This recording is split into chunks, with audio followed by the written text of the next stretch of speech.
فلما رأوه عارضا مستقبل أوديتهم قالوا هذا عارض ممطرنا بل هو ما استعجلتم به ريح فيها عذاب أليم۔ سورۃ الاحقاف میں یہ مضمون ذکر ہے کہ جب قوم عاد کے لوگوں نے بادل کو اپنی وادیوں کی طرف آتے ہوئے، بستیوں کی طرف آتے ہوئے دیکھا اور آسمان کا رنگ بدلتے دیکھا، بارش کا موسم دیکھا، خوش ہو گئے، کہنے لگے ھذا عارض ممطرنا، یہ رہا بادل، بس برسے گا اور ہماری کھیتیاں سیراب ہوں گی اور سرسبز و شاداب ہو جائیں گی اور ہماری ضروریات پوری ہوگی۔ ھذا عارض ممطرنا، یہ آیا بادل، بس برسے گا اور ہماری ضرورت پوری ہوگی۔ حضرت ہود علیہ السلام جو ان کے پیغمبر تھے، انہوں نے ارشاد فرمایا بل هو ما استعجلتم به، نہیں یہ بارش نہیں ہے، یہ وہ عذاب ہے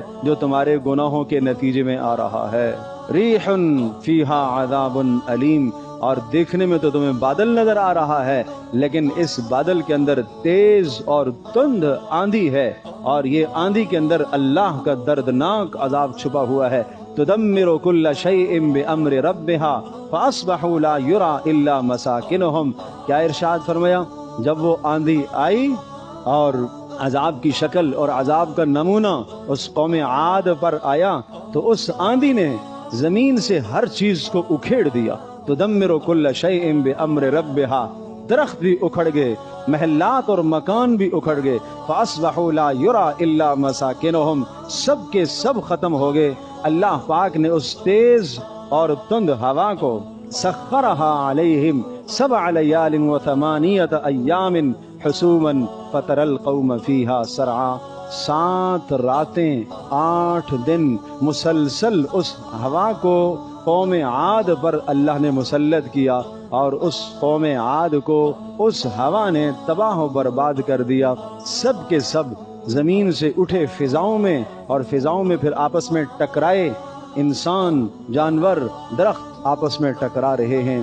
قرآن کہتا ہے فَهَلْ تَرَى لَهُم مِّن بَاقِيَةٍ، بڑے بڑے قداور تھے، جیسا کہ کھجور کے لمبے لمبے تنے ہوتے ہیں، كَأَنَّهُمْ أَعْجَازُ نَخْلٍ خَاوِيَةٍ، کھجور کے تنوں کی طرح، لیکن کوئی بھی اب ان میں باقی نہ رہا۔ اللہ کے عذاب کے سامنے کوئی بھی نہ ٹھہر سکا۔